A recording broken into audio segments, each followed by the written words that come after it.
Hello, RGL3000 students. It's Dr. Conway here. Just wanted to check in with you a little bit before we take the reading week. Obviously, it looks like we're going to get a winter storm today, so that's something I wanted to avoid making you, primarily making you go home at night because it's supposed to get pretty bad tonight. So I wanted to just prevent that, and so we can just focus on getting our work done. So today's lecture for RGL 3000 was on the economic analysis approaches for assessing economic costs and benefits of regulations. And one of the things that I want you to distinguish here is the difference between some of the key measures that we see when we're doing any type of economic analysis, the different types of studies that can have an impact on regulation studies of various kinds, okay? The types of studies I'm talking about are cost of inaction studies, future risk scenario studies, cost effectiveness analysis, and cost benefit analysis. And finally, I'll mention a few things about return on investment studies, but mainly that's for when you're making public investments into public goods. Any major investment that a government might want to make to offset, say, the cost of a regulation on a small and medium-sized enterprise or anything like that, they would look at whether there's going to be a significant return on investment or an internal rate of return if you're in the private sector. But the main ones are cost of inaction, future risk scenario, cost effectiveness analysis, and cost benefit analysis. Okay? Now, as a refresher, whenever you're doing any kind of a socioeconomic study for a regulation or anything like that, the three main issues are involved are obviously defining clear your issue or objective, defining very clearly your scope, what's in the analysis and what isn't and why, and defining very clearly your baseline. That's also a very key consideration when you're doing any kind of economic analysis study, socioeconomic or otherwise. So issue objective, clearly we need to say what exactly is the study about, okay, and what are the ultimate objectives for the study, and that should be clear in each of your term papers as well. Once that question is answered, only content directly relevant to that particular issue or objective should be in the study. There should be no excess, there should be no additional factors that are being considered when they don't need to be there, okay? Scope, well, that's obviously another key one. Determining the scope of the analysis to be conducted is an extremely critical step in any economic analysis. If the scope is impractical or insufficiently clear from the outset, the analysis will almost certainly run into significant difficulties. Either the practicality or workability of the analysis or coherence and viability of policy recommendations that come out of the study may not be applicable because the scope was not adequately defined. And whenever you're doing any sort of socioeconomic study to advise a senior manager or a client, obviously you want to pitch the scope of the study and the issue and objective of the study in a way that decision maker can actually influence the outcome. There's no use providing the receiver of your study with a whole bunch of recommendations that are beyond their capacity to deliver. So we need to make sure that the scope also makes sense, not only methodologically, but also in a practical way. Okay, and then of course the baseline, the substance of the economic analysis starts with characterizing the baseline, because in any form of economic analysis I'm talking to you about, all results of all these studies must compare themselves to a baseline.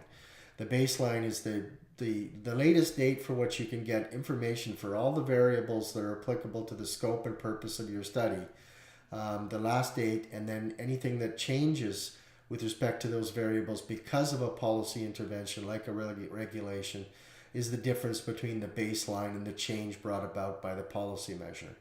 And that's what you're always comparing. It doesn't matter what economic analysis. Even if you're a business investor, that's what you're comparing to, right? Because if you were to invest a bunch of money into a bank account, that would be a baseline return on your investment. But so any other subsequent investment where you might put your money instead of just into a bank account must be justified by the rate of return exceeding what you would have got by just putting it into the bank. Okay, so everything, it doesn't matter what type of economic analysis you're doing, you're always comparing the results of any changed circumstance, a policy, an investment, a regulation, it doesn't matter, and how that the changes brought about by that policy measure compared to the original baseline, because the baseline characteristics is obviously what motivated you to bring about a change, right? That's why you brought in a regulation or you brought in a policy in the first place. Okay. Now, cost of inaction studies are particularly good ones. I've described to you a number of times the study I did in sub-Saharan Africa on pesticide problems, cost of illness of pesticides in sub-Saharan Africa. That was a cost of inaction study. It looked at, you know, what were the current costs and the previous costs, say over the last 10 years of in unsound management of pesticides in sub-Saharan Africa. And the purpose of that study was to urge action on the pesticide management question in sub-Saharan Africa. So what you're doing with a cost of inaction study is showing decision makers what it's costing for them not to act on an issue. Okay, when I say not to act, inaction can be defined as a scenario where an organization is aware of a problem or opportunity, but a decision on what specific actions will be taken is not moving forward in a timely manner. And so often when an issue like a major policy change or a regulation that some experts in the field require are have assessed as being needed, but action is not occurring, a cost of an action study can be very useful to bring to light an additional incentive for action, because what you've done is you've shown the decision makers the costs that are involved by not acting on a problem. And this can become a very powerful tool, and it's used often to encourage decision making in a process that is otherwise stuck. It's stuck because of political reasons, it's stuck because of technical concerns, or it's stuck because of risk aversion of major decision makers, etc., etc. The cost of an action study can be used to stimulate action, because when decision makers see on the bottom line, this is what it's costing us not to act, then people begin to make decisions. Okay. And again, the cost of an action study clearly needs is a special case where the baseline is pretty much the scope of the study. You're showing them what it's costing them in the baseline not to act, and the number is high, therefore a policy measure can reduce that cost over time. And that's the kind of decision making you're trying to stimulate, okay, by a cost of an action study. And of course, we have a hierarchy of information for any economic analysis, right? Monetization, quantification, and then qualification. And because decision makers understand the concept of money, obviously you're trying to monetize as much as you can in any form of economic analysis. Okay. Okay, let's look at the issue of the future risk scenario. The future risk scenario is another form of study to stimulate decision making when decision making is stuck in the process. But this kind of study looks at usually it can be accompanied by a cost of inaction study, because once you've established the baseline for cost of inaction, you can then project that baseline into the future, with obviously adjusting for variables that you anticipate will change in the future, like inflation, a growing population, whatever the case may become a multiple of the major variables that you have in your baseline looking forward to the future. But the future risk scenario tries to do the same thing. It says to the decision maker, look, if we don't act and things are changing the way they're changing, the baseline problem, which the cost of an action study has already demonstrated, is even going to get worse. There's going to be more people that will be exposed to, say, climate change or adaptation concerns, or more people exposed to chemical contamination, or more people exposed to other kind of public health or environmental risk. And that's what you're trying to show the decision maker out over time. Okay, so into the future to try to stimulate action. These can be very powerful tools for bringing about change, because what was previously people identified as a problem, but they didn't fully understand and comprehend the scale. Suddenly what you're doing with cost of an action and future risk scenario studies is illustrating to them the scale. and that scale issue may become enough to stimulate action. Okay. Cost effectiveness studies are very important studies in a number of different areas, but they're especially critical in anything to do with health and social policy, because often a lot of health and social policy decision makers will push back quite aggressively against cost benefit analysis, because from their point of view, the objective when you're dealing with public health, just say children's protection, any kind of a major social policy, saving lives, and this kind of thing, they would argue that we're not debating the value of the objective that we're achieving. So we're not doing a cost benefit analysis. The objective in and of itself is enough motivation to want to do action based on values, ethics, and basic decent conduct. So their argument is what we really need to study is not so much the benefits of the objective, but the costs that we have available to us, the money we have available to us to make the expenditure. What we should be studying is what's the maximum use of that resource. In other words, if I spend $1 million on problem A, with option 1, I can reach 100,000 people. With option 2, I can reach 100,050 people or 1,200 people, or whatever the case may be. Then the cost effectiveness of option 1 is less than the cost effectiveness of option 2, because in cost effectiveness analysis you're dividing the cost by number of people reached, or number of people saved, or number of people influenced, number of children kept out of child brides, number of children kept out of labor, any number of kids kept in school, whatever the issue is. From a social policy and public health policy point of view, most decision makers would argue we're not debating whether we should try to achieve the objective. The objective is needed in and of itself. It's ethical, it's moral, and so on. The only thing we're concerned with studying is that when we have a discrete amount of resources, we have scarcity and opportunity costs. But the way we're measuring that is, if I spend my $1 million this way, will I reach more people than if I spend my $1 million some other way? Okay, so in those kinds of studies, what's monetized is the cost of action, but what is not monetized is the benefits of action. Okay, because the benefits are assumed to be self-explanatory. Okay, so we do it because it should be done. Okay, so cost effectiveness studies are particularly relevant when you're dealing with public health and social policy type questions, but they're also used in RIAS studies. They're also used in background studies for regulations. For example, if you're regulating that you want to keep more girls in school for a longer period of time, we're not monetizing that. We're taking it as a self-explanatory good, and therefore now do we decide that by doing it by transporting the girls to schools, or do we do it by building schools that are closer to them? So what's the most effective use of our limited dollars to reach the most number of girls that we possibly can? And that's the nature of cost effectiveness analysis, as opposed to cost benefit analysis, which both monetizes the cost and attempts to monetize the benefits. Okay, because in cost effectiveness analysis you cannot compare different objects or subjects across space and time, because you're only monetizing one side of the equation. But with cost benefit analysis, in your effort to monetize both sides of the equation, you're able to compare dissimilar objects across space and time. Okay. Now, cost benefit analysis, as I was just saying, attempts to monetize both the costs and the benefits. All right.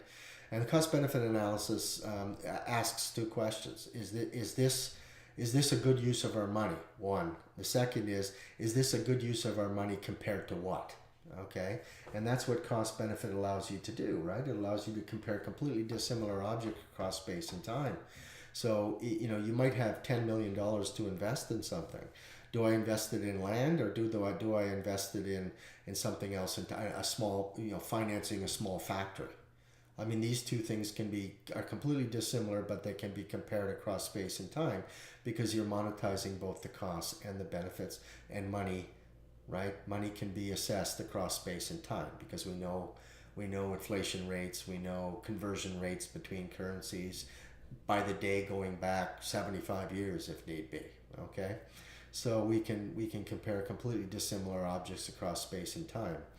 And it's a relevant question because in some organizations, well, in all organizations, scarcity and opportunity cost is an issue. And so therefore it's a legitimate question to say, do we invest our limited resources in this regulation, or do we invest our resources in responding to another risk entirely that's unrelated, but maybe a better use of our resources? And so even though when you're doing a cost benefit, you're only looking at the one problem, the one issue, the one scope, the one baseline, the fact is that where your study might go will be senior decision makers that may be considering trade-offs between quite dissimilar objects, quite dissimilar objectives across space and time, okay? And so cost-benefit analysis is usually required in most regulation so that decision makers can make these trade-offs, all right? So you know, when you're doing cost-benefit analysis, you need to be concerned with, especially concerned with the quantification of the baseline, because any quantification of change brought about by a policy or a regulation over time needs to be monetized so that you can reach very comparable numbers. And I get into the statistics of it later on. Don't worry, it's not overly complex. It's relatively straightforward, but we will talk later on about net present value. We will talk about the cost-benefit ratio, and I will also expose you to rate of return and internal rate of return. But again, this is not a statistics course, but it will be. And in any case, the mathematics is fairly simple. The formulas in Excel are fairly straightforward on how to do these things. Okay. So in cost-benefit analysis, I've laid out steps in the slides. Step 1, describe the issue. There you go. There's your issue or purpose. Define the scope. There you go. There's your scope. Describe the baseline. Those three things are critical. But of course, in order to do the baseline element, you have to identify the factors that are relevant for the scope and the issue of your study and how you're going to measure those factors. Remember, variables, nominal ordinal interval, that kind of stuff we talked about. That's where it all becomes applicable, all right? And once you've established the baseline, you can then begin to talk about things like describe the future risk scenario, okay? Because once you know the baseline, you can project it into the future very simply by, say, a multiple of how fast the population is going to grow, or how fast chemical use is occurring within the society, any number of variables that you have in your baseline study. You can project an estimate of change based on how other factors that are relevant to that variable, like population, like chemical use, like whatever the case may be. You can forecast into the future, okay? Step 5 is describe the public policy objective to address the issue. Now, in this case, you will have gone through, well, the following policy instruments aren't applicable because of A, B, C, D, and E. Therefore, we're going to propose a regulation. That regulation is going to be whatever kind of regulation it is, performance-based, technical, whatever the case or issue is. And then you begin to identify the costs and benefits indicators to be used to assess policy instrument options. In other words, in some cases, one policy instrument option may affect the baseline, changes in the baseline in this way. Another policy instrument might affect it in another way. Now, typically, that's what we would be required to do, like comparing policy options. But in your studies, I just want you to conclude that following regulation is what we're going to use, and then go in and talk about your study. But we'll talk about this more as we go through the course, okay? And remember the compiling steps 1 to 6 into the economic analysis framework. Remember in our lecture on design, project design, study design, how these frameworks are often used to pre-consult, so that at the end of the day, when your study arrives, people can't say, well, I was never consulted on the design, you forgot this or you forgot that or whatever. So step 8 is particularly important. For example, when we did the Sub-Saharan African study, we developed a whole research design for the project, and that was heavily consulted before we even started with the project, so at the end of the day, people couldn't say, aha, gotcha, all right? So that becomes a really important issue is step 8, okay? Step 9, that's when we're talking about preparing a cost-benefit accounting statement and running computations, the NPV, the cost-benefit ratio, internal rate of return, rate of return, whatever the case, whatever stats are appropriate to the circumstances. And then step 10, reporting. So and this is just a logical flow through of various steps, okay? So it's nothing to get particularly concerned about at this stage. And don't forget, this is your first taste of what we do in cost-benefit analysis, and we will get around to talking a lot more about this as we go. So you're not going to be stuck trying to figure out what does he mean about all this stuff. We'll be getting around to figuring it out, okay? Now, I want to shift a little bit to your exams, because in this course you'll be dealing with the exam. The first week when we come back from reading week, which is next week, and so as I said, I've sent out some preliminary instructions. You know when your instructions, the detailed instructions for the exam, will be released, which are the topics. But I want to give you the sense of what I'm dealing with the topics. I believe when we're writing essays in a training program like this, we should be working within scenarios. So the topics will be sent to you, will present it to you in the form of a scenario. For example, let me deal with topic 1. The director of a well-known and quite influential right-leaning economic research institute has sent a letter to your deputy minister. So you're obviously a regulator working for a government department. The deputy's office has subsequently forwarded the inquiry to you for purposes of providing a technical input for a response. Your response is not a letter, but rather an information document that the deputy's executive assistant, not a regulation expert, that is why they have come to you, will draw upon to draft a response letter for deputy's approval and signature.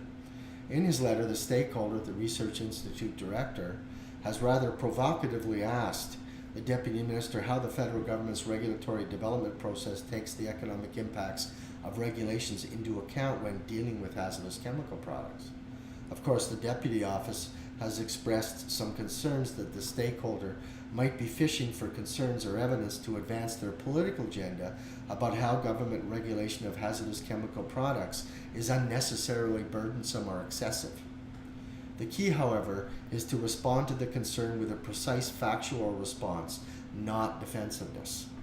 The Deputy's office has instructed that the document you prepare be informative on the economic concepts that inform and direct the federal government's regulatory process to guard against unnecessary economic burden of regulations, and 2, how these concepts are taken into account, especially regarding analyses and sign-off requirements in the federal government's regulation development and approval process.